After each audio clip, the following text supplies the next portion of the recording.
Hello, and we are live. Welcome to the Rabid Atheist. I'm your host, Ed Rabyd, a former pastor turned atheist, now compassionate anti-theist. Welcome to my channel, and welcome to the Deconversion Hangout. This is a support live stream for those leaving their faith, and as such, it has a few rules. One of which is you have to be a subscriber. In order to participate in the chat. The basic issue being that I don't like drive-by theists. It's more designed for those of you that are deconverting, and I'll present an issue. Usually like to wait a little bit and stall a little bit for people to realize we're on. So it's one of those things where I'm kind of just making sure everybody gets here that can get here. Usually my streams kind of start out slow and then they get bigger. So let's see who I've got here tonight.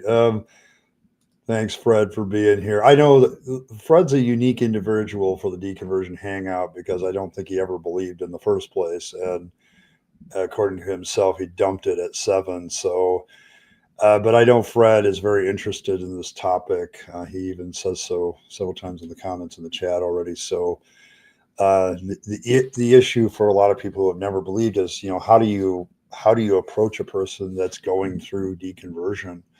I'm going to submit that the emotions of it are probably more important than the intellect.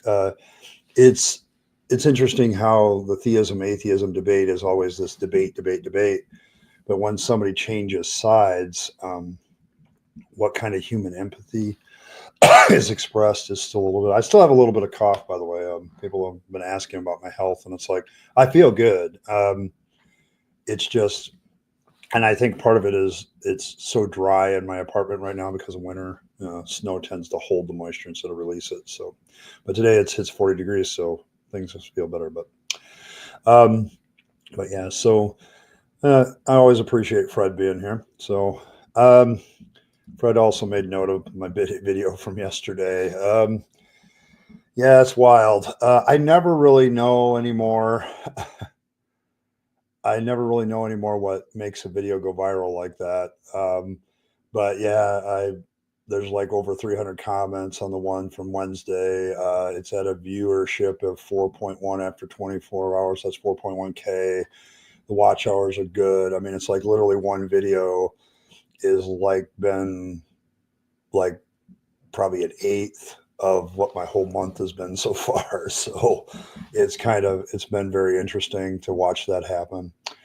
Let's see. I do want to make note that this has become my favorite stream already.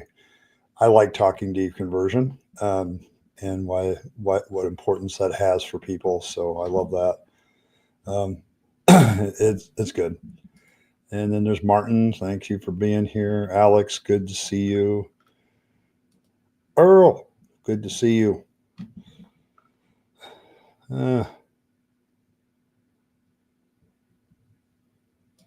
Good propaganda. I don't know. Why do they stand out from so many others? I really think it depends on cultural context of what other if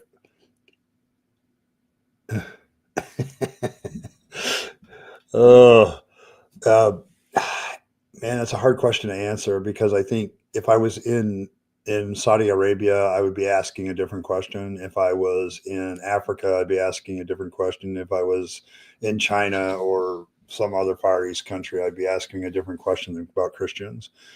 I think Christians stand out in our country because they're put on a pedestal to begin with. So it's kind of that. Yeah, really? Well, you're in the right place. We'll talk you out of that. I'll talk you off that ledge. You need to be talked off that ledge, Earl. No, I mean it. I never know what's going to be successful on this channel when I post it. I'm like, that was kind of interesting. I mean, I'll spend days working on a video and it'll go trash, and then like yesterday's video, I think I spent 2 hours on that thing, and um, and lo and behold, it. I think people like to have things resonate with them. So, but yeah, we'll keep you from that though, Earl.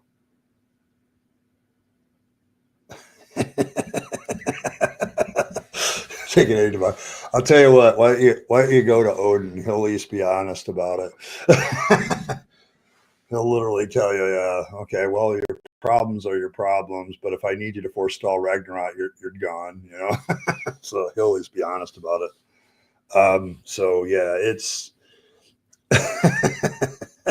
I know. See, that's a deconversion issue because I have bad days too. Like it's like what the serious fuck, you know, and the temptation, the emotional link to my faith is still there, and I know it's still there because I suddenly have this horrible desire to pray, and it's like, and then I think to myself, what the fuck is that going to do? That's not going to do anything.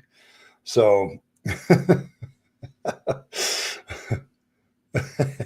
You're not worthy. Oh yeah, I know it, Earl. I feel you. I feel you. There's so many days, deconverted or not, that I have days, and it's like, if there really is a God, he's an asshole. Okay, and that's kind of where I end up with it. I just don't. The more I think about it, is if God is always showing up when you're at your darkest, and then saying He's the one putting you through the shit. Okay. Um, uh, I don't know. I don't know. It's it's um, it's a struggle for me sometimes. If there's any emotional connection left, it's when I have bad days, and it's like I really wish there was some white knight to come in and rescue me sometimes, because it's like it's a real shitty day. But yeah, yeah. At least the Rainbow Jaff is probably better.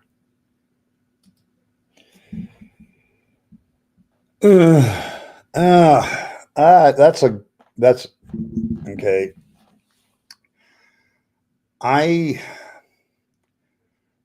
I have felt I've done videos where I felt I did something that needed to be said, and some of them were popular and some of them were not. The thing about popularity is how if you know if people won't listen to you or don't like what you say, um, then you're not going to have an influence on them. But at the same time, sometimes you look at life and you see some truth that needs to be said, and it could risk your popularity. I've done that a couple of times on this channel where, like, I think my commitment to compassionate anti-theism is kind of a bugaboo for some people because being a former believer myself, I still feel that you should engage your human empathy. And I also think, you know, I hear atheists all the time, they'll talk about ad hominem attack and poisoning the well against, you know, the atheists all the time, but then they'll do the same damn thing. I say all that to say I try to say what needs to be said, but I'm also very mindful on the fact that if I lose the ability to have an audience, I'll be speaking to the wall. And there's a delicate knife edge balance there for me. And I try to walk the line. I get it all the time, like even on the video that's going nuts right now. Um, I had a comment that says, "You don't really seem all that rabid." Okay, you seem kind of chill. I said, "Yep, that it's a play on my last name, and it's always been that way. It's funny, and that's kind of." Well, I think it's already been written, or come close. I mean, Milton's Paradise Lost is kind of a challenge to God's power, so yeah, that's good. So there's that. I was looking at Pontius Pilate, quite interested to see how the Bible puts it into actual historical facts. Mm,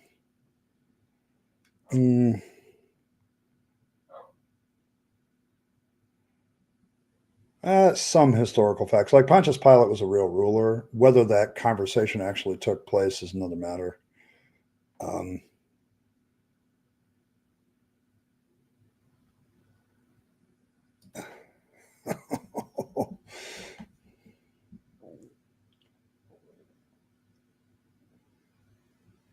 jeez, Earl, are you okay? Gonna make it? So, oh, yeah, I know what you're saying. The other day I was leaving for work, fell face forward, caught myself on my hands, but skinned both my knees. And then I got to work and they made me do a job I absolutely hate. And on and on the list went. It was just a bad day. I had people treat me like shit too. So I feel your pain. I really do, my dear. All right. Snap out of it. $20. Thank you very much, sir. Or ma'am, I don't know. But thank you very much. I appreciate the support. I know January is always like a bad month for financial support for me because everybody's still Christmased out. And so I don't really, it was a low month for me last year. So thankfully this year, it's like, I'm not really worried about starving because I had 3 paychecks this month at work. So I had the extra paycheck. So it was nice. And it kind of softens the blow of the fact that January for YouTubers is probably a low month. The ad revenue isn't that great either this month either. So there's that. I'm going to get, I'm get ad revenue, but it's not as good as Christmas time.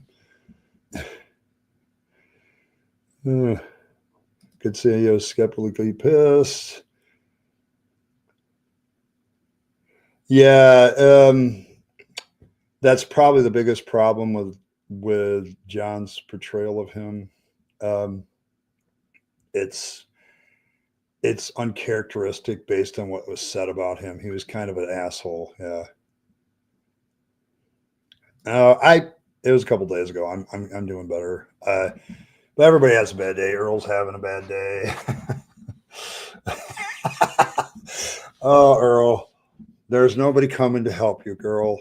We can all give you moral support though, and we feel your pain. And we human beings can actually feel your pain better than any other sky wizards. So, we all love you. So hang in there.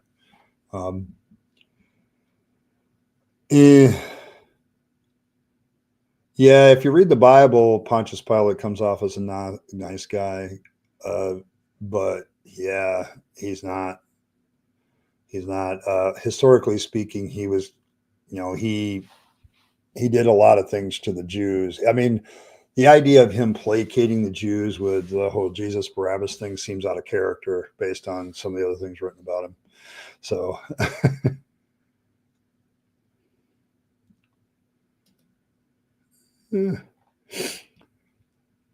okay. That sounds like actually a really good book. I'd read that. I mean, one of my favorite books about heaven and hell written by a secular author is Job, A Comedy of Justice by Robert Heinlein. And he, in that book, illustrates all the absurdities of Christian doctrine and belief through his character, Job. So, and his Job is different than the Bible one, but it's an absolute, one of the biggest thing that struck a chord and led to my deconversion from that book was his statement at the end, heaven is wherever this love interest that the main character has, that if his loved one isn't in heaven, it's not heaven. Okay. And that absurdity of the doctrine of heaven and hell really struck home because of that book. So if you find a way to write something similar, I would definitely be interested in that. Okay. Because I'm all down about illustrating the absurdity things. 6 useless bastards. Well, you got a whole room full of them. So me included. So here we are.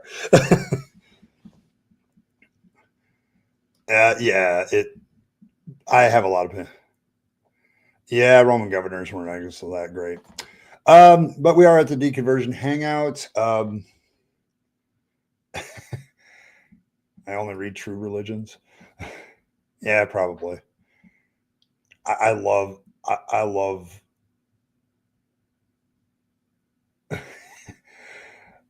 No, you can't ban Earl.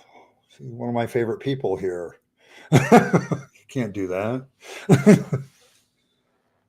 She scares you. Huh? Okay. Well, good. Somebody has to. Lisa's not here, at least not that I know of. So, there's that. But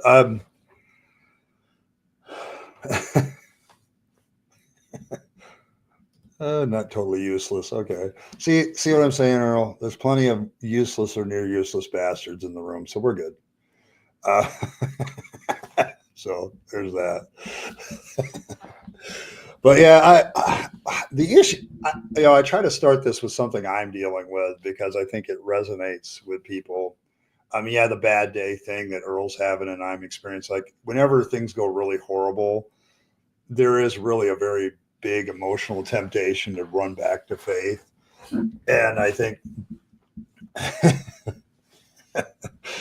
but yeah, I feel that so much because I think it's when things don't go well, when things are bad, there's this temptation to go back to old habit to reach out to something to help you. And let's be honest, as human beings, we're pretty self-interested. So helping somebody else is kind of a, what's in it for me kind of thing. So it's that aspect of it I think is interesting to me, but it's a good deconversion issue. So there's going back to they're nicer to you. Okay. Well, I like Yazho. I keep you around for good reasons. So,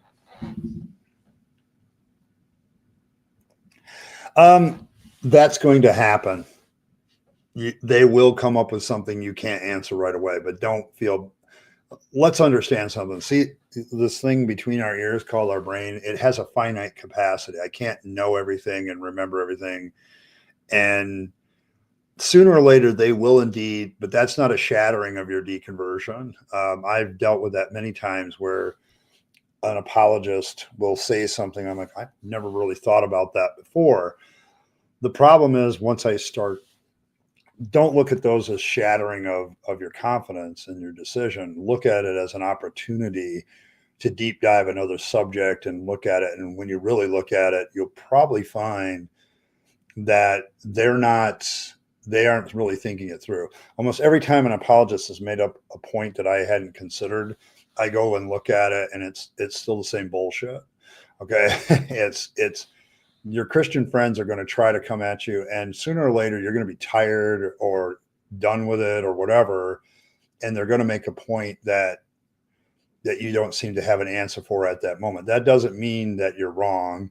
And it doesn't mean that they're right. It just means that at particular moment, they've made a point that you have to go look into. You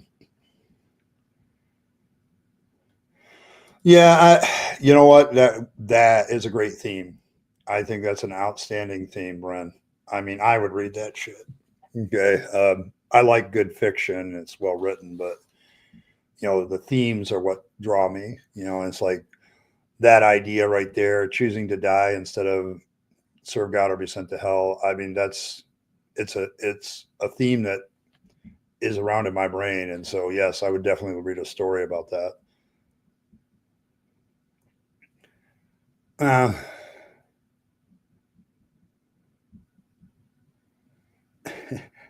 Yeah, I mean, it depends on how you define altruism, but I think we do that because it's actually in our self-interest.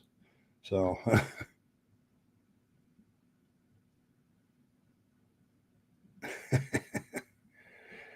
all right. But yeah, the having the bad day, Christians asking questions that you don't seem to have an answer for it. Then now don't sweat that. Um, you know, I've had bad days. I've also had good days this week. So it's been nice. It's been enjoyable for the most part. Still got a little bit of this throat stuff, but I've been running my humidifier in my bedroom while I'm sleeping, and that's gotten a lot better. So it's probably just dryness. But yeah. Oh,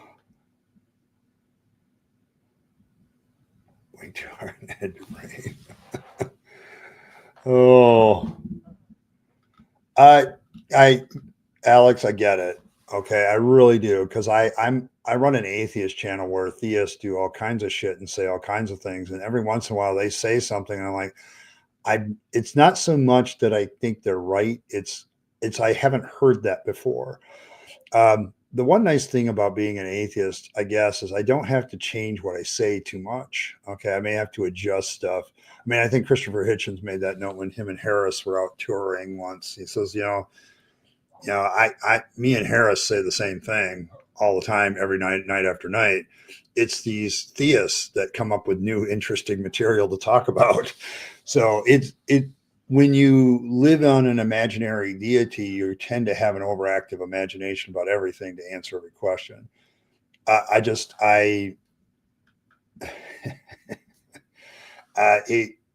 It's the understanding that you're a finite human being and you're not going to have an answer for everything, even when theists say it. So I just would be supportive and say,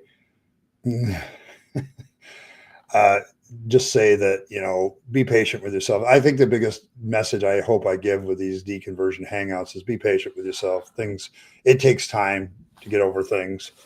And I'm in therapy for a reason, it's like there are times where I really struggle emotionally with my faith. Okay. I'll be very open with you about that. It's a struggle every day, because I know that I could instantly be loved, accepted, and brought back into the fold and have all the love bombing again if I just recanted. Okay. And that is a very hard emotional draw for me. Okay. Because for so long in my life, the church was my social circle, and not having a good social circle for a long time. And I'm starting to get that back a little bit with, this community where I feel like people are emotionally supportive of what I do. And I appreciate that so much. So yeah. I have never had a symbol for the channel, and other than my lovely face, but I have thought about, like a black rabbit with fangs now that looks like the one from Monty Python, with dripping fangs. I've really thought about doing that because it's such a lie. so there's that. So yeah. Well, I'm glad to hear that, Earl. I do this deconversion thing, and I know we're all in different stages and had different things, but sometimes it's just good to hang out and talk about stuff that we're going through. Okay. And I think that's a good point. But if you're feeling better, I feel better. Thank you for that. So Fred's the piano player. Okay.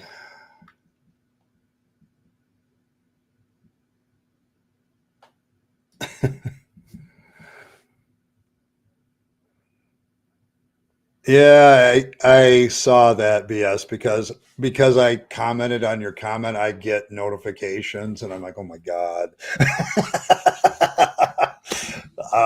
It was a great time, and that part was my favorite time. And it's like, okay, if this is how this is going to start, this is going to be awesome. But yeah, I've seen some of the comments, and I haven't addressed any of them because I've been really busy addressing my own on my latest video. I've had fucking 300 comments on that thing growing.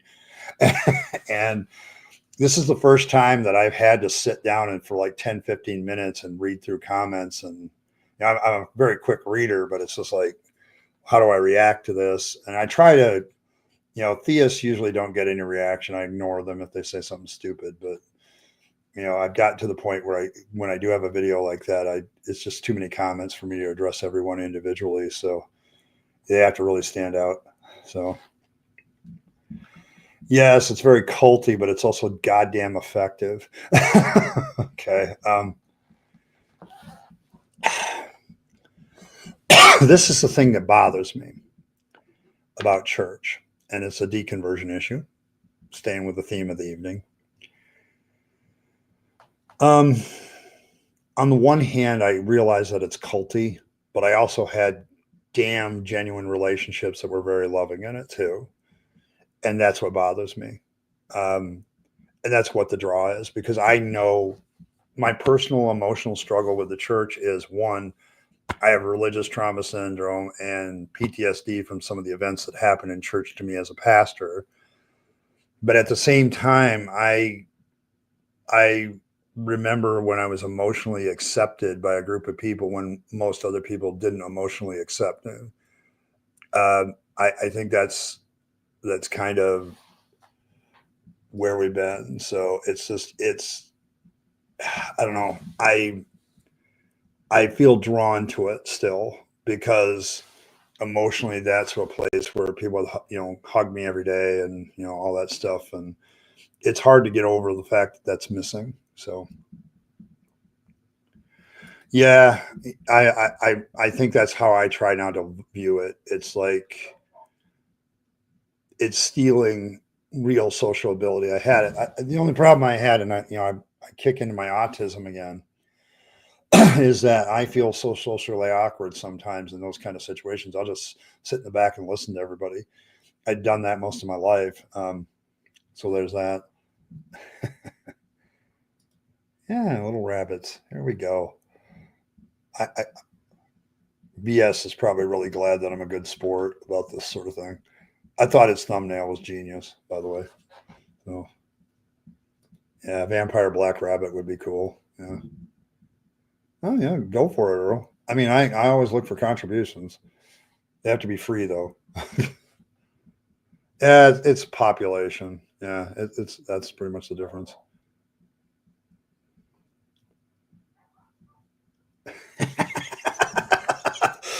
Oh, it gets worse, Michael Wolf. You should go to BS's channel and just peruse the comments. You will laugh your ass off.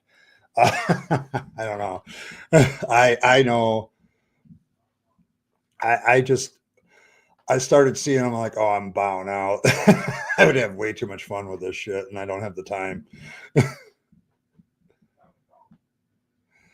Yeah. Well, that's all politicians, Filbert. Good to see you too.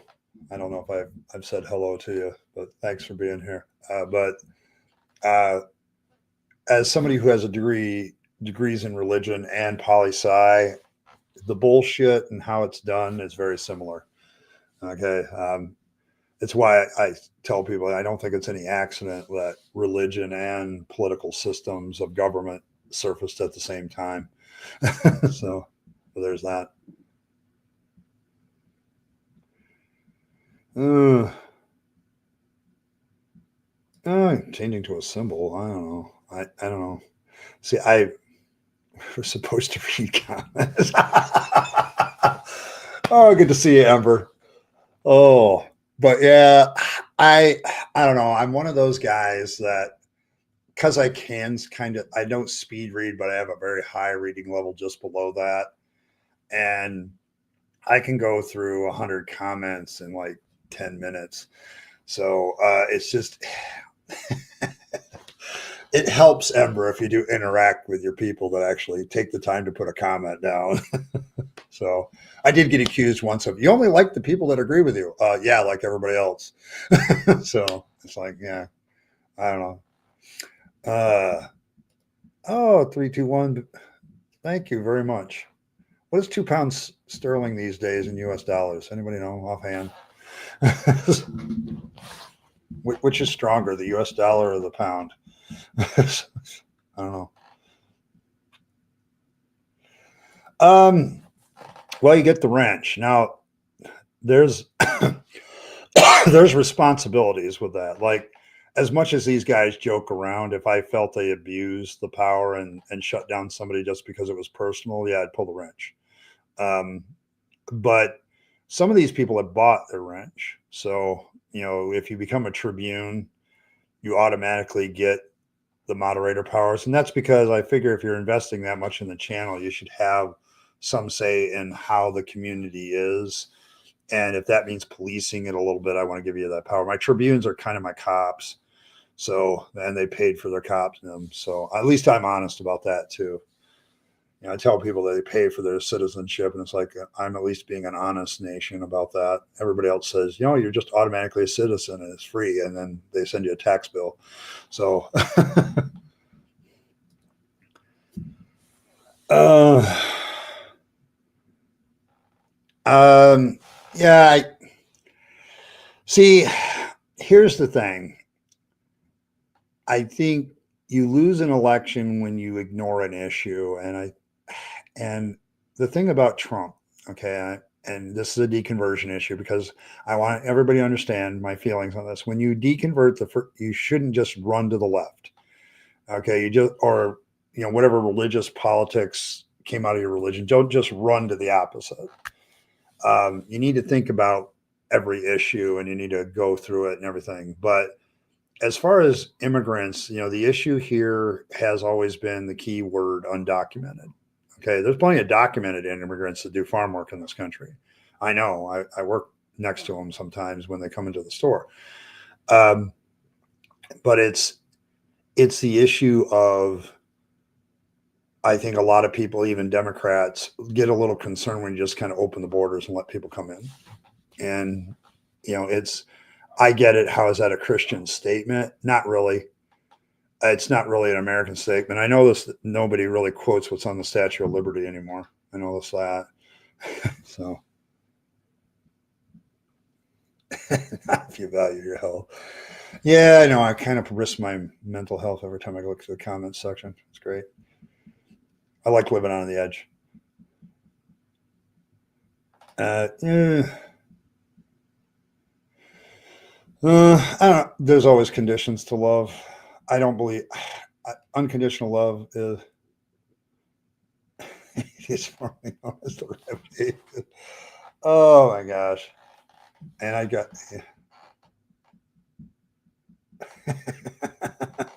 No.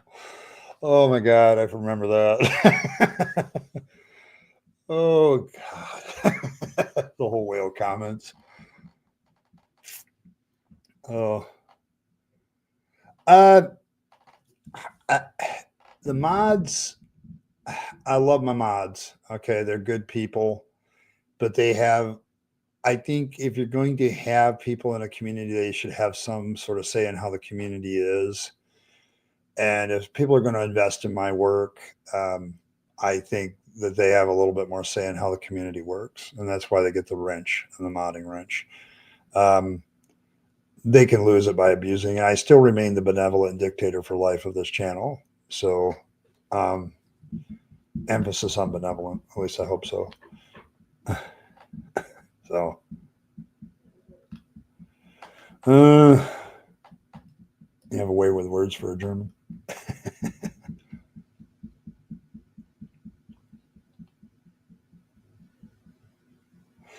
Yeah, I feel for you.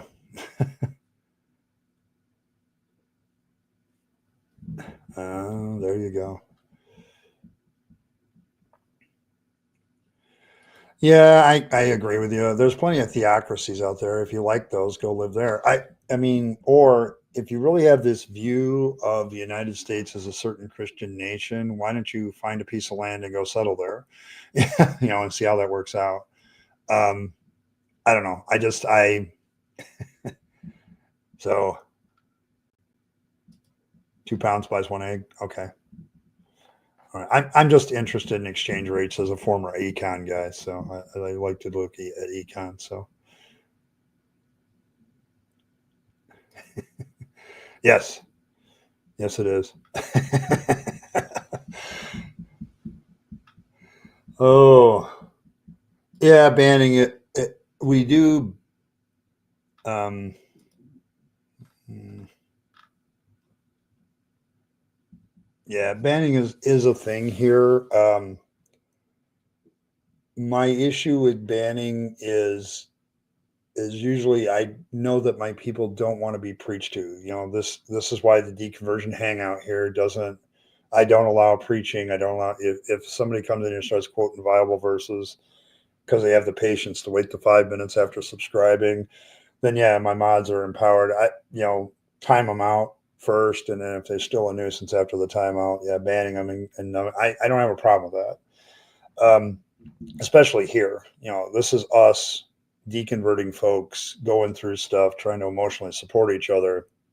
I don't know. So there's that. So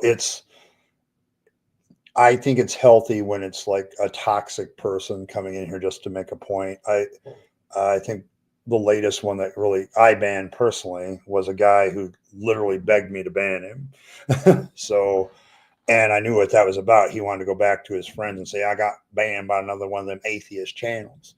And he could look at it as a badge of honor. And that's why I hesitated. Okay. So, but at the same time, he's just coming in here and making quotes and suspiciously wears a fedora, which makes me think of another theist presuppositionalist commenter that also likes to use the fedora, aka Daniel. And I would, the problem I've had with some of my commenters of late is their names are very suspicious to other people that I banned. Okay. Or they have something in their profile that indicates that. And I don't get the desire to sneak into an atheist channel and cause havoc. I just don't get that. Um, and so, yes, banning can be healthy when that's the case. Yes. And I think Bren kind of sums it up here. It's about the responsibility to ensure a toxic culture does not fester. I mean, you're going to get people that are going to say objectionable things to us atheists. I don't have a problem with that. As a former theist, I try to show a lot of empathy to people who are genuinely questioning things. Okay. So there's that. But yeah, I'm all, it's about maintaining a certain culture here. And where if you're genuinely interested in dialogue and discourse, you're welcome here. If you're going to just be a dick, yeah, enjoy your time away from the channel. Okay. So, so um, because actually, Azo, despite all your bluster, you actually do a good job as a mod. So you do. He's right about a lot of things. Okay, at least to me, anyway. But I like his work because he illustrates certain things. Like Job: A Comedy of Justice is a great illustration of all the absurdity of theology and doctrine in one novel. So it was just beautifully done. I enjoyed it more as a Christian. So, and now it's like, yeah, just remind me of when I was stupid. So, yep, there's no such thing as a free lunch. Some of you know where I'm going. So, well, it's helped to have, despite all the treaties that the Rabyd Nation has formed, we have never signed a treaty about chemical warfare. So that's why we keep you. So, yeah, I'm an independent too. Um, I I made that statement when I became an atheist to myself that I would not just get drawn away by certain politics just because it was the opposite of what I used to do. That maybe some of the things were, blind hogs rooting up truffles now and then is possible in what you used to do. I mean, I've done a few series on how there are some things in religion that are actually beneficial, like meditation, a few other things, community, stuff like that. But none of those things have a monopoly. So you're missing the whale system. I've had two of my favorite moments being a YouTuber. One was the whole whale comment on Earl's live stream, and by missing mod, and the other one was the whole rabid atheist thing with the bunnies hopping around. So I don't love them unconditionally. No, I think conditions in love are important. I think the whole idea of unconditional love is a scary, stupid concept where like it leads to abuse. I'm not going to let my mods abuse me. Okay, and I'm not going to try not to abuse them. But it's to me, unconditional love is kind of dangerous. I think it's talk about a deconversion issue, getting over the idea that love shouldn't have boundaries. Um, but no, I mean, should a spouse love another spouse when that spouse beats the shit out of them every night? No. I'm sorry, there's conditions on love. And I think boundaries and having conditions is a far safer way to live when it comes to love than unconditional love. Hell that. Okay. I mean,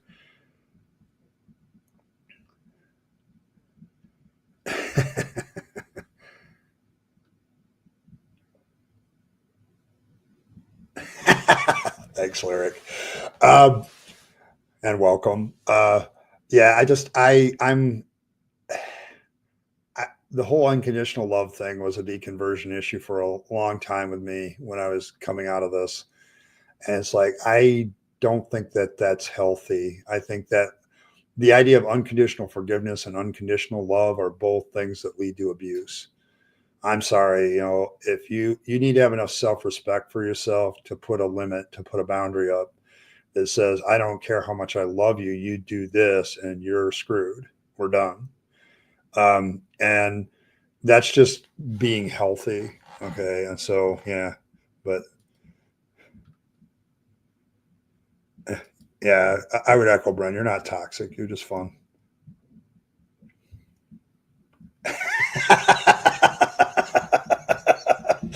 I don't want to know, BS. I don't know. Yeah, you got to think through every issue. The right isn't wrong about everything, and the left isn't wrong about everything. Okay, and it this two-party duopoly tribalism that we have to be forced into just pisses me off. So, oh. That's great, Earl.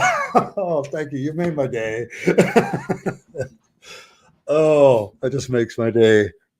Bowing down to a rabbit. Oh my God. Oh, yeah. Yeah, he has 2.5 ex-wives. Oh. Okay.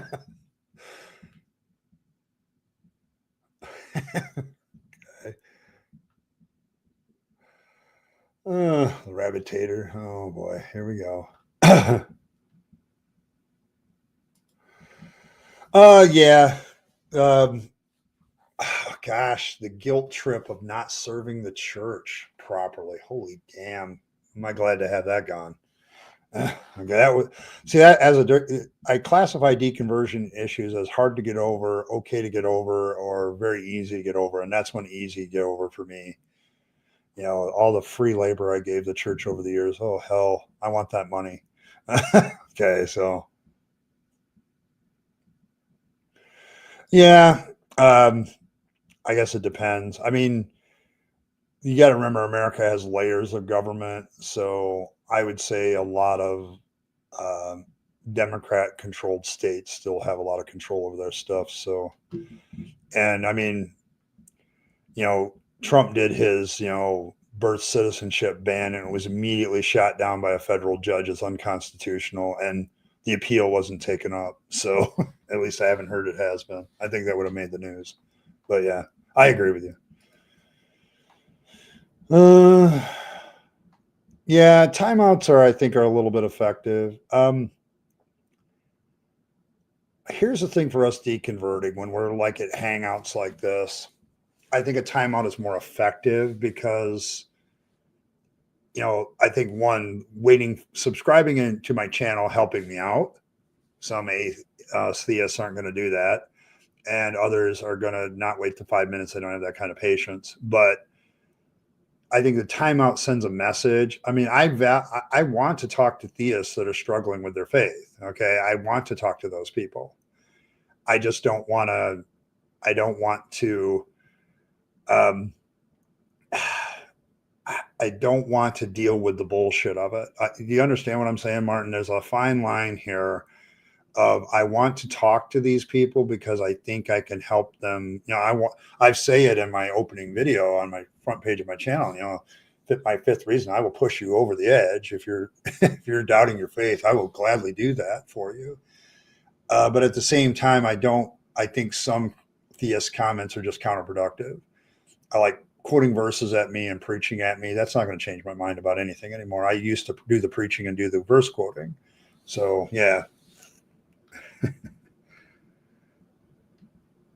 Self-deception. Yeah.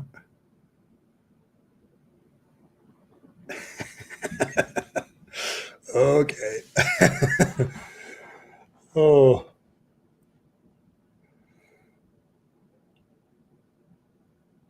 Life has taught you to cause chaos. I'm almost in agree with you, Michael. I'm almost there. Let's see. She had her channel stalk you? Oh my. I don't know. Maybe. Oh, should I say this? I probably won't.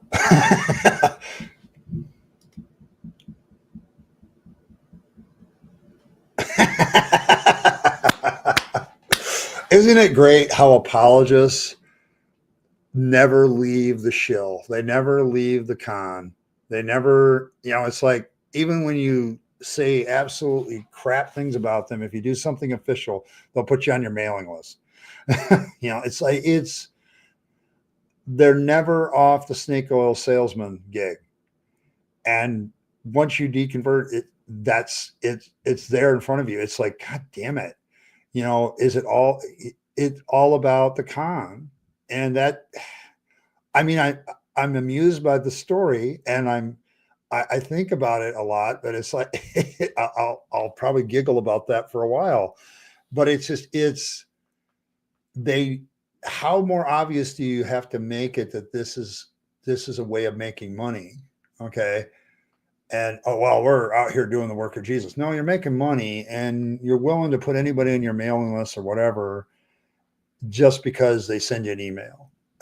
It's like, people on stock if they care. So there you go. Yeah, maybe. I need new hobbies. Damn, YouTube's been my hobby. Look where that's led me. Jesus. So,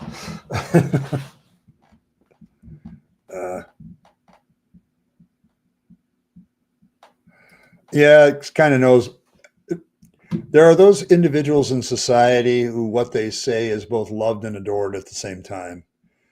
I think probably the greatest example for Robert Heinlein is A Stranger in a Strange Land.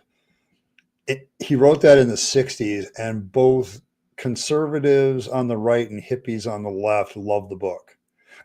Okay, that tells you something. They all drew ideas from it. It's like when you look at the influence of Robert Heinlein on like hippie culture, there's a big influence there, and it's mostly from that book. So, but yeah, somebody's onto something when they piss off everybody, or they do both. They piss off and I love this guy, but I hate what he has to say. It's like he's definitely much like you. He's one of my favorite authors. Yes.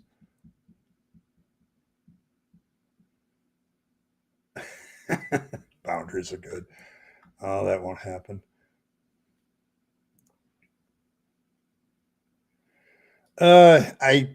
I don't know if it's sexism or is a reflection of his time, but he did believe that biologically men and women had different roles.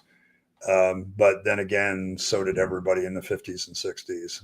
I don't the I I don't know, because our ideas of sexuality have advanced so much since his time. It's kind of like his science. He doesn't in his science fiction predict the idea of smaller microchips. So his computers are always big as shit. Yeah, it's like, but like in Moon is a Harsh Mistress. By that time, the computer that he's talking about should fit on a tabletop. And so it's like, I don't know, but he definitely, as far as being sexist, you need to realize that he referred to his wife about what women thought and stuff like that all the time to get her input on it. So if he's sexist, maybe his wife is sexist too.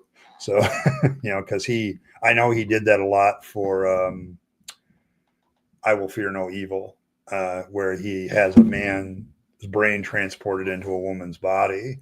And he asked his wife a lot about how that would feel and stuff like that. So there is some debate as whether some of Heinlein's ideas were his genuinely, or sometimes his second wife's. So there's that. Yeah, it's hard to dodge. Um, you have to trust your parents. I look back at it. I don't think my parents were trying to do anything evil to me, and this is another deconversion issue for some because they get angry at their parents for introducing it. But then you think to yourself, well, but who introduced it to my parents, and who introduced it to them, and who introduced it to them?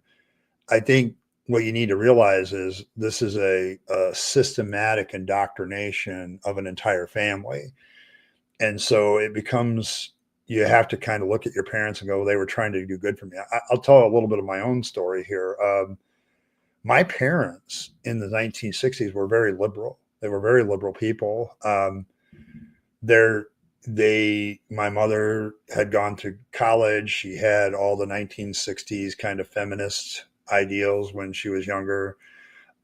She fought hard for a lot of things. Of course, this is now the same woman that says, women need men to survive, kind of thing. And it's like, okay, but back then she had this. Well, then she got caught up in the religion thing. And so when she got caught back in it, and my dad got caught in it, then it was inevitable that I was going to be part of it. And so who got deceived here? Did our whole family get deceived, or was it my family indoctrinating me, or did we get indoctrinated by the institution? I think you have to really look at your individual situation. But my parents went from liberalism to conservative Christianity, and something caused them to do that. So, it's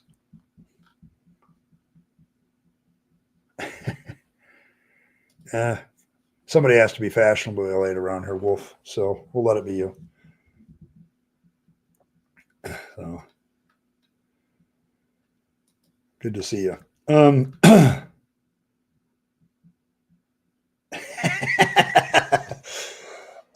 Yeah. If Azo ever tells you the story about his wives, you'll giggle. So I did. I've got that ex too. So, although I don't really have to deal with her as much.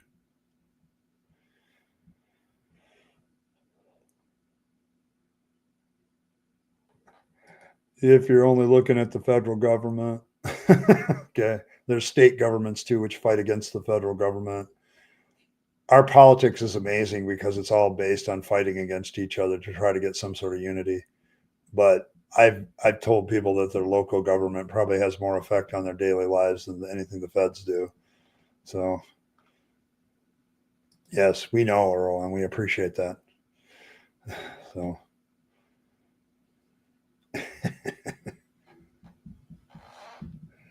oh,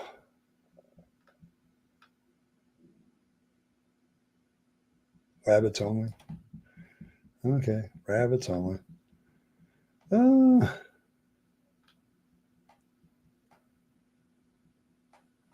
Yeah, throwing rocks from the moon. That's a real, genuine problem.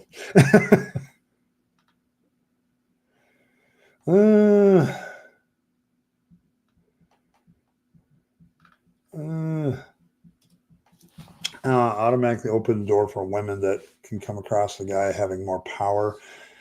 Yeah, I get that. I open the door for everybody, so I just think it's a human thing to do, to hold the door open for everybody else behind me. I don't really care if it's a woman or a man or anything like that. If I'm first in line, I just think it's polite to hold the door open so everybody can get through quicker, especially if it's raining or the weather is shit. I think you can look at it that far more pragmatically. If you just open the door for everybody, regardless of gender, I think it opens up empowerment. But so it gets rid of that attitude. It's like there's a lot of little things that we do.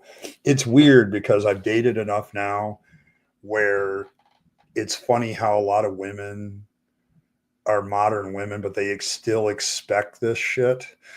Okay, they still expect me to hold the door open for them. They still expect me to pay for everything. They still expect me to do all this stuff. And I'm not saying every woman's like that, but there's a lot of them still out there that they still expect the traditional treatment. I always found that fascinating, that modern women want the jobs and all that stuff, and they do all that, and that's great to me. But they also want me still to treat them this way. So it's interesting to me. So, but yeah, I don't know who's empowering who, but you can get rid of that just by opening the door for everybody. So,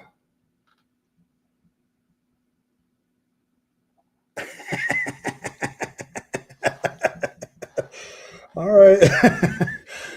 See, this is why we're afraid of you, Earl. We're afraid of you.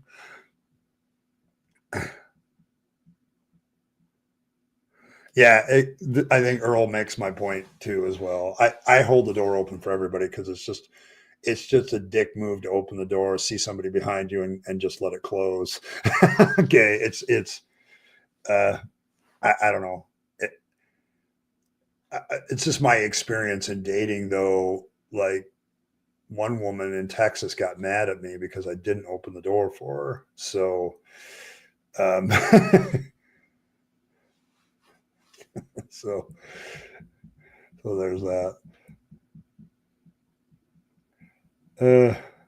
Uh, I don't know. I'm like inclement weather causes me to be really nice to my fellow human beings about doors because I will literally, if I'm first in line, I will rush to get to the door, get it open well aware ahead of time so everybody else can get in without having to be delayed and get wetter or whatever. So, yeah, I get the humor. I get the humor, and welcome. I do get the humor of that because it's there's an old joke about that, why men open women's for doors, and that's to get a better look. So it's like it and that joke's been around forever, but it's the issue is when you talk about your human behavior and deconversion, sometimes things are just good manners, and I can applaud good manners and I can applaud a civil society.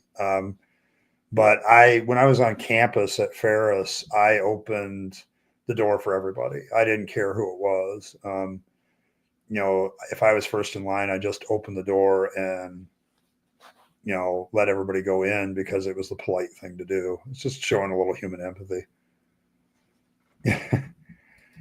Yeah, play acting at chivalry is still fun, I think. So if you maintain eye contact, see, David knows the joke I'm referring to. So,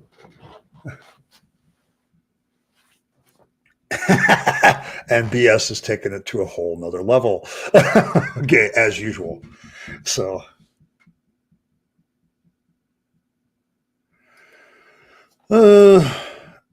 we get women to dress a certain way as like wearing hat. I hate to break the news to you, but women actually like wearing hats. I've met a bunch of them. Ember was in here earlier. I am actually inspired. I've been inspired. I've been looking at buying a hat because I don't wear them. But Ember has looked absolutely fabulous in some of her hats, and I'm just like, damn, maybe I should pull off a top hat or the paperboy hat or whatever. I wonder how that would look for me. So, but yeah, it's hats. I think are become more of a choice these days. And there was a time when everybody wore hats. Okay, and it was just a fashionable thing to do. Yeah, but that's your mom. Okay, it's your mom. Damn it. I mean, my mom's a Christian and she has some very sexist views about her own sex. Okay, but I still do shit for her because she's my mom. Yeah, it's like I don't know.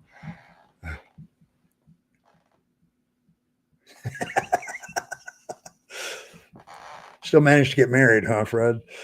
So,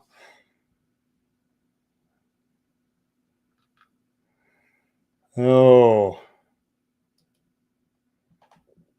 okay. Viking hat. Yeah, that would work. I don't know. The horn thing is kind of a myth. So maybe they had ritualistic hats. Of course, you want me to take a fedora. I see it on your head. But yeah, yeah, the horny hat. Yeah. Okay.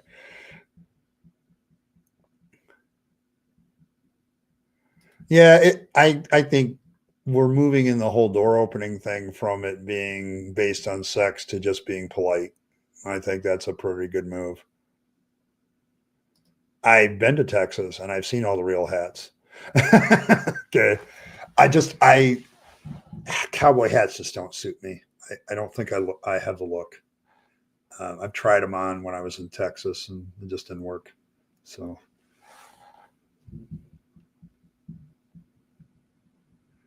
yeah, there was a time where men wore hats too. Okay. I mean, like if you look at a lot of old films from a certain era, like in the early days of film, everybody's wearing a damn hat. Okay. It's like, it's a thing, you know? Yeah. See, that's my problem with the whole thing too, Earl, is like, what am I going to look like with a damn hat on? Yeah. So, I think it was Mark Reed said I should get a type of hat. And I'm like, oh, that's very Australian of you. Yeah. It's like, so, that sort of thing. I don't do neck beards. They itch to high heaven. Holy shit. Okay. You're trying to make me like you.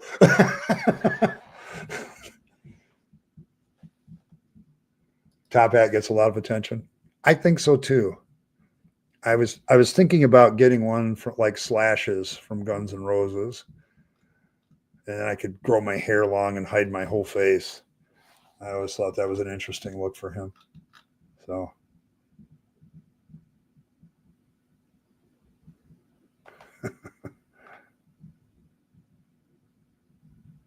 are they traditional? Are they traditional for atheists? I don't know. I don't know. I love fedoras. You know, I love the look of hats. I just don't like wearing them. Um, so there's that. Yeah, me too. Because I do like the newsboy cap look. That's one of them too. It's about a lot of things in Texas.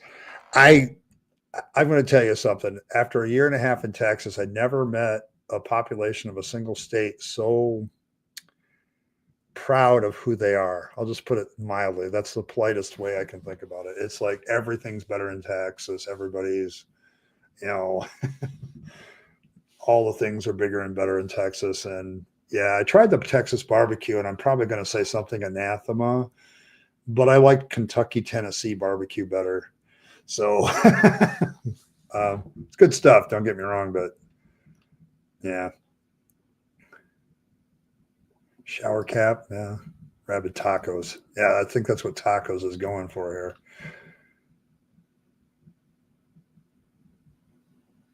here. You play a lead?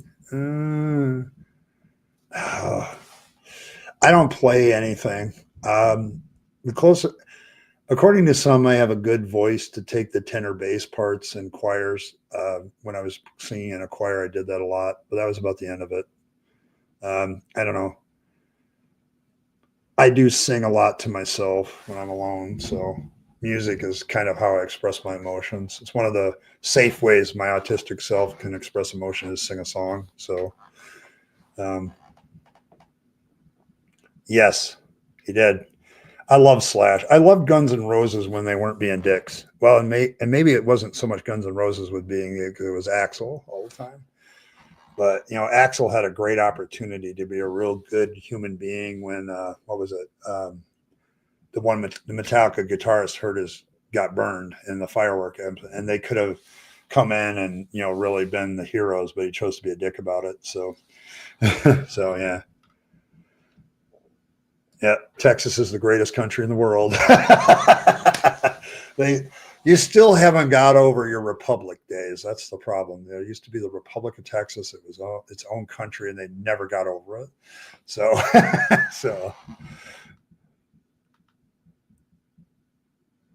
oh man, yeah, that's what I'm talking about. Yeah. I mean, I like most hats. That's the thing. Big hat, no cattle. Yeah. Yeah, he's still a dick. It's it's too bad too because Guns N' Roses, from a sound point of view, is for my autistic brain. There was just so much going on that was so beautiful in all their songs, and yet he's just an asshole. Okay, the guy's just an asshole, and it's like I do Painkiller. I've sang that before around the house. Um, I music and me, it's it's always been a safe way to express my emotions to sing certain songs, and I know so many songs. There's usually a song that fits my mood, so it's always there for me. You know, uh, when you're, I've noticed that I find safe ways to express my emotions. Like probably the only one that isn't truly safe is writing. When I write, I am very raw in my emotions. Like my emotional expression is very high when I listen to songs. And if you catch me around the house singing a certain song, you can know that's the mood I'm in. Okay. My musical tastes tend to go where my mood goes. So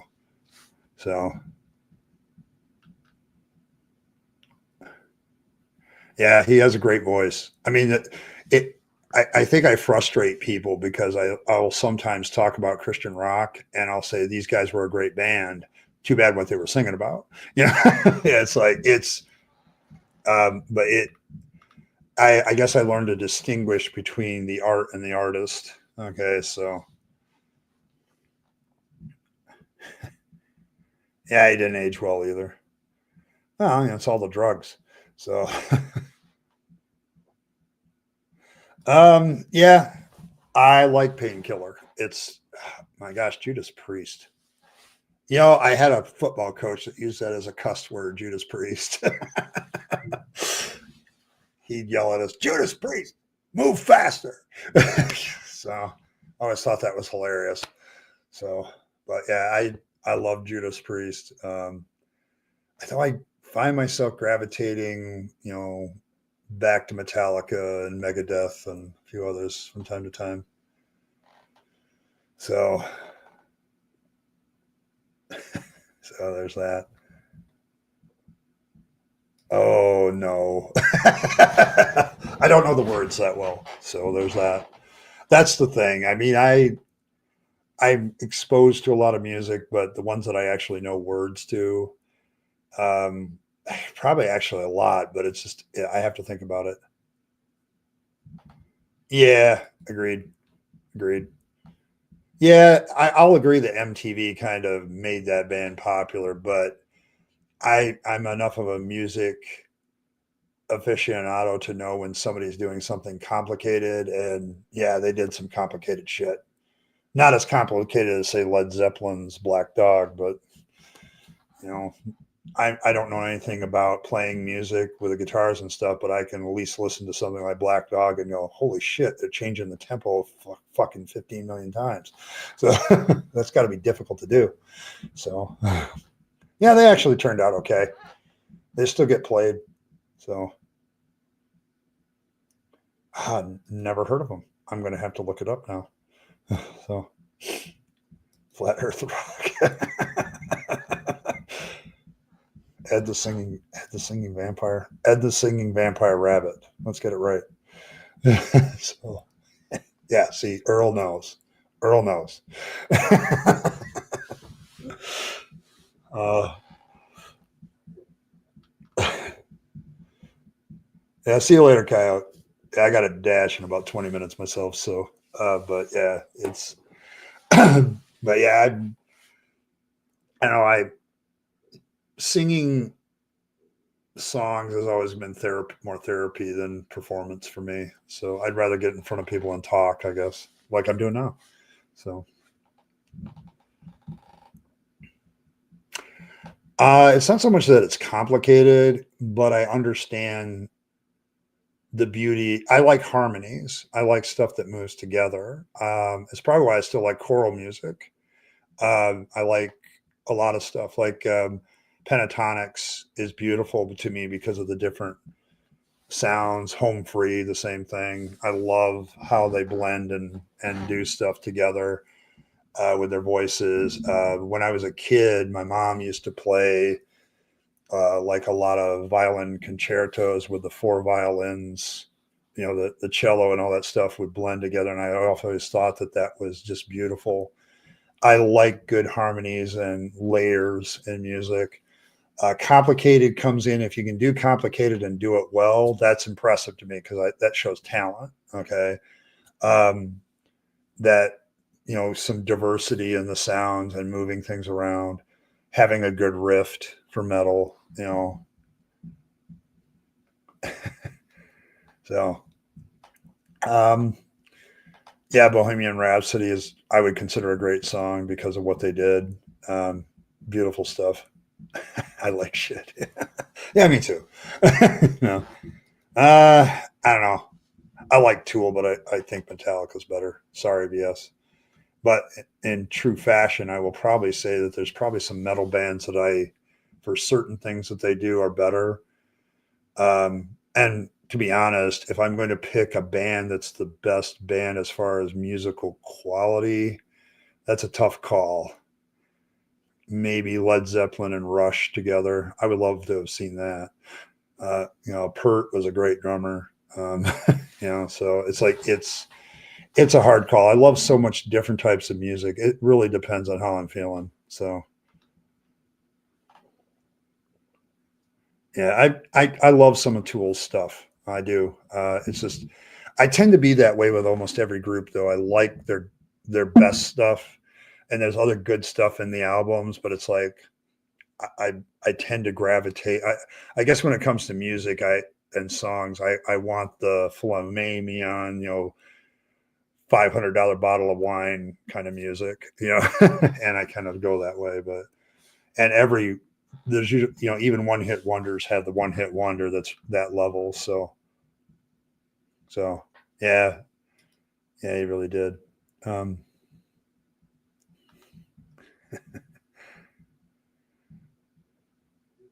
yeah, I one of my favorite songs that doesn't seem to be on too many people's lists with Queen is Hammer to Fall. I love that as a classic, good, well done rock song. Hammer to Fall is top notch. Yep. I like bass lines overlaid with treble. I think see this is, you know, we're calling it deconverters, right? And people, you're talking about whatever. Exactly. I think one of the big things I want to do here is learn how to talk about other shit besides faith and religion. Because we all have our views, but I love stuff that's layered. I love, you know, like I even love parody songs. I love Weird Al. And I was listening to his song Tacky, and he's got that, just like the original song, he's got that layered background vocal shit. And I love that, that little attentions to detail in music that I just love. You know, and I can thank my parents for that. Theists though they were. Um, my mom's love of classical music coupled with my dad's love of eclectic wherever he liked a song kind of thing. So, um, me too. I'm one of those few people that when they did Live Aid, I watched Queen do that live the first time, and so yeah, it hit me hard. And I was a Christian, but I loved their music, and you know he was gay and everything else, and everybody's down on him, and I'm like, that's another thing you kind of get over when you deconvert is like, I don't spend a lot of time judging people based on a lot of stupid shit anymore. I really just look at, did Queen do good music? Yes, they did. So, but yeah, it was bad. Uh, Best description of Rush I ever heard. They're three music nerds. Best description ever because it was so true. They just knew music and they did it well. Um, it see, you guys are killing me. See, going to a concert for me is really a weird experience because there's too many people. But I love getting into the music, and so it's kind of pushes back my fears of getting. I think that's why I gravitate to music so much because it allows me to get over my hang-ups a lot better if the music's in the context. So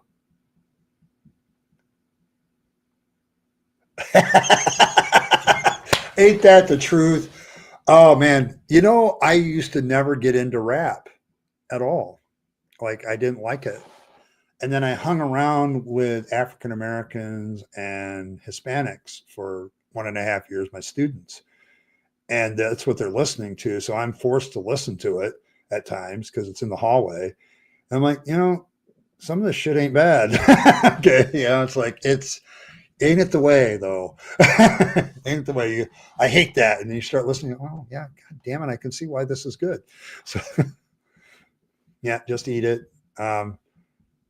I don't know. Weird Al for me, I have two favorites. One of them's Tacky because of all the cameos in the video of all these comedians that are just hilarious. And then I love Party in the CIA as a political scientist. That's just humorous to me as hell. I laugh about it every time I watch it. Like, it's a parody, but so.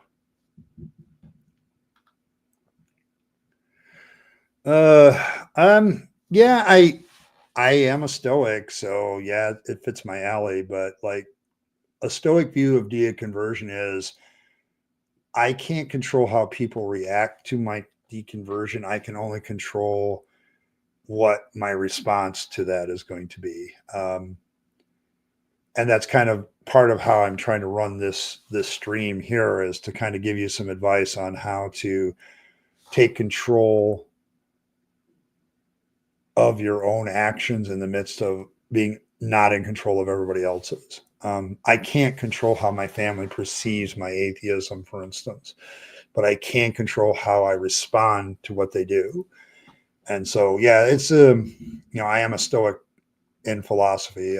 I've taken that part to heart because on a practical level, whether it's reality or not, on a practical level, it damn works. So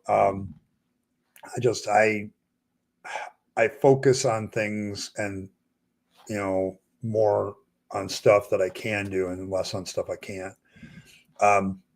It's kind of, I don't know if Lisa for Truth is around, but I was kind of rough with her the other day because she said, let's impeach Trump. And I'm like, and it was a quick gut reaction of mine. It says, I prefer to focus on things where we can actually do. And impeaching Trump is like on the realm of the impossible scale that I would put it as almost impossible. So let's focus on something else. And I was kind of rough with it and I felt bad about it afterwards, but it's like, that's my philosophy coming out. It's like, what can I actually do about this? And so, yeah, it's a good thing. So you should do it. Do it. You hate Rush? Why? You don't like their music? Damn. I don't really hate any musician. I just don't hate music, I guess. Maybe that's me. But I loved Rush's Tom Story. Okay. I get you then. So some music might actually have a physiological response that's negative. I guess I can see that. Okay. And it wouldn't be matter if it's well written and done well. It just still has that physiological effect. I could see that. Yeah, it's pretentious. Yeah,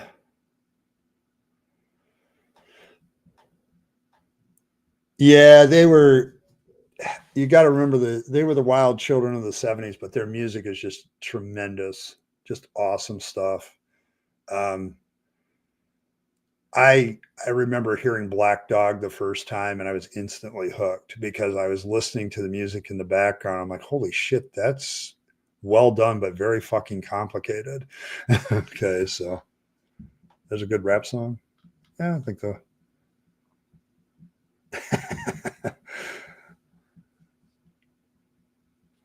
Yeah, I mean, I don't know. It's one type of music I've never gotten into yet. It doesn't mean I hate it. It's just I've never done it. I just haven't looked into it.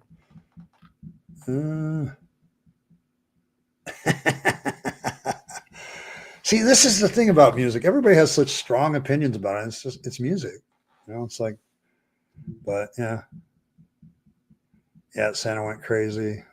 Oh man, Christmas at Ground Zero.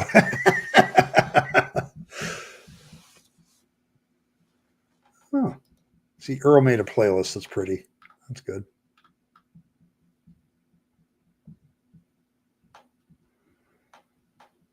You gonna ban Earl for hating Rush? She's entitled.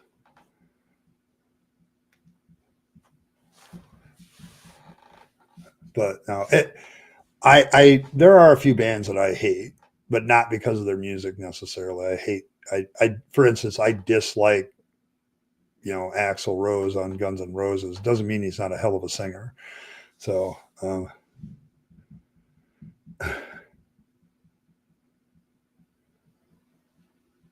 yeah, it's probably a feeling thing.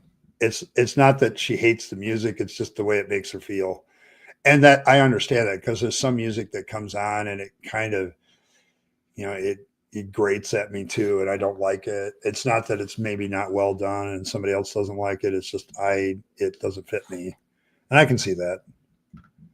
So there's a Canadian rock band that was successful. See, I don't know, Philbert. I've never forgiven the Canadians for Justin Bieber. I just haven't. There you go. There's somebody I don't like. Okay, so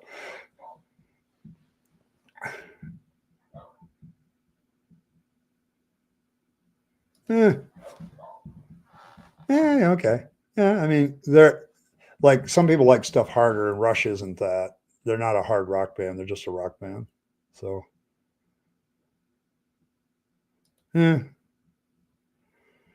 yeah, the Beastie Boys.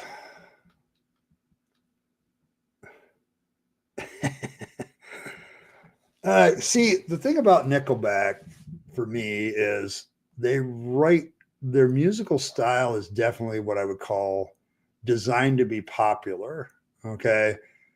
And that's, but they have been the good inspiration of a few good memes. So look at this picture. It's like, that's been done several times. So, so there's that. But yeah, I get the response to Nickelback there, Earl. I do. Although I do say some of the things they did were funny. So there's that. You can discriminate equally. That's good. If you're going to discriminate, do it to everybody. Yeah. See, that might be your like hypersensitivity touch thing because bass definitely can okay, this is going to show my age because I know how that works because of my dad's old stereo because it was like we had it in a room. There was this old turntable thing and the whole thing, and he had it hooked up to all this stuff. And then there were 4 speakers, one in each corner. And when he got the bass going, you could literally feel that shit in your chest. So, um, oh, yeah, there's a couple good songs from Radiohead. I can't think of. See, I have so much music in my head. I sometimes forget what the hell. I have a very contextual memory, so yeah, I have to be in the context. Yeah. See, yeah, and I think that's why a lot of people don't like them. uh, Rockstar though is probably their more popular tone. So yeah, yeah. Now you're talking heavy metal, progressive rock, and I'm all over the place. I am very certain that my Spotify DJ gets very, very confused. so, so, oh, but yeah, yeah. I mean, these old rockers though. I'm I don't know how Rolling Stones still does it, but there they are. So,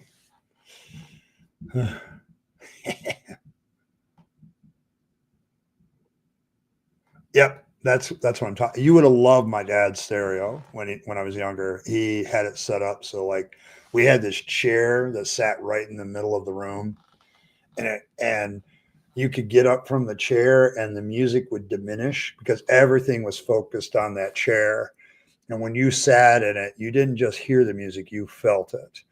Okay. And it would kick you right on your ass. And it was just beautiful. It was just a wonderful experience.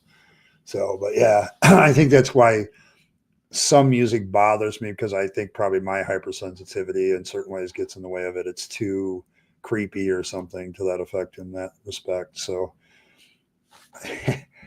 that's because every time another musician dies, Keith Richards is a necromancer and steals their soul. I'm firmly convinced of that theory. It's as good as any other theist theory I've ever been given. So,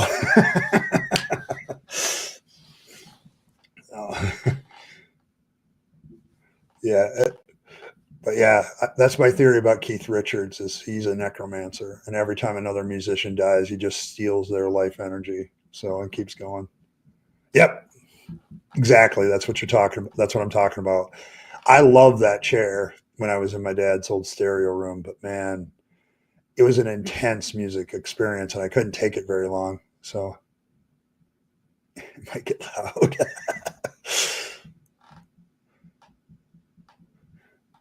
Yep, that's what I'm saying.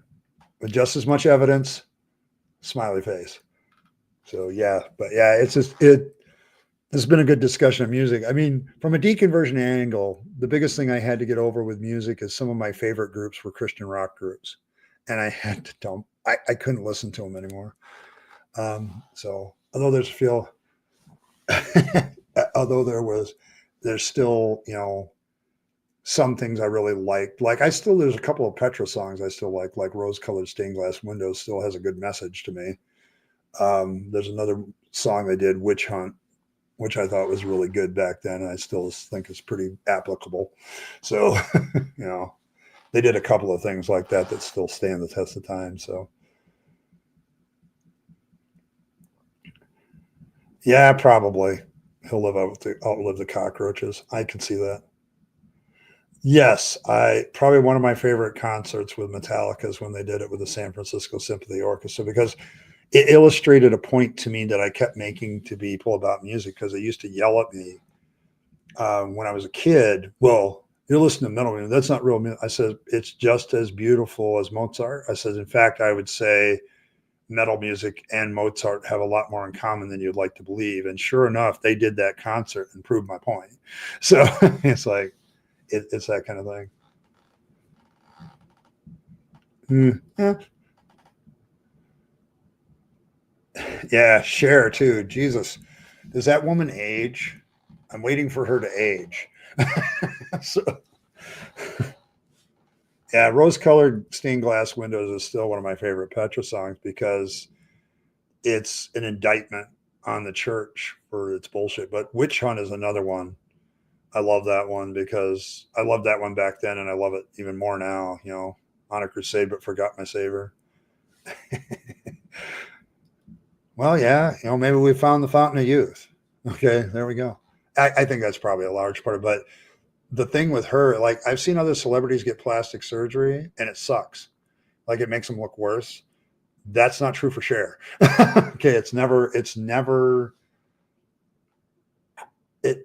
has gone badly for her. Okay. It's just, yeah. There's some definite metal music that you could see being played as an orchestra. I mean, when you think about it, I mean, look at a metal band. You got a bassist, usually two guitarists, and a drummer.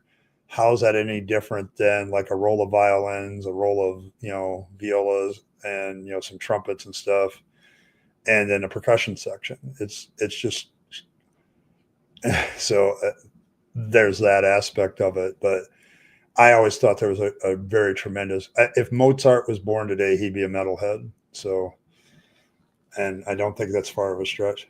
Her mouth just gets tighter. Yeah, it's amazing how that works, huh?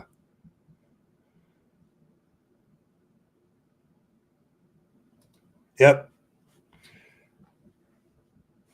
Yeah, it's funny how when I look back at it, how much metal came out of the same genre as classical music. Like I immediately moved. And I think that's why I like Metallica so much, because Cliff Burton had such an influence on them early on, where that classical understanding of music really affected their music. So, and it stayed with them all this time. So,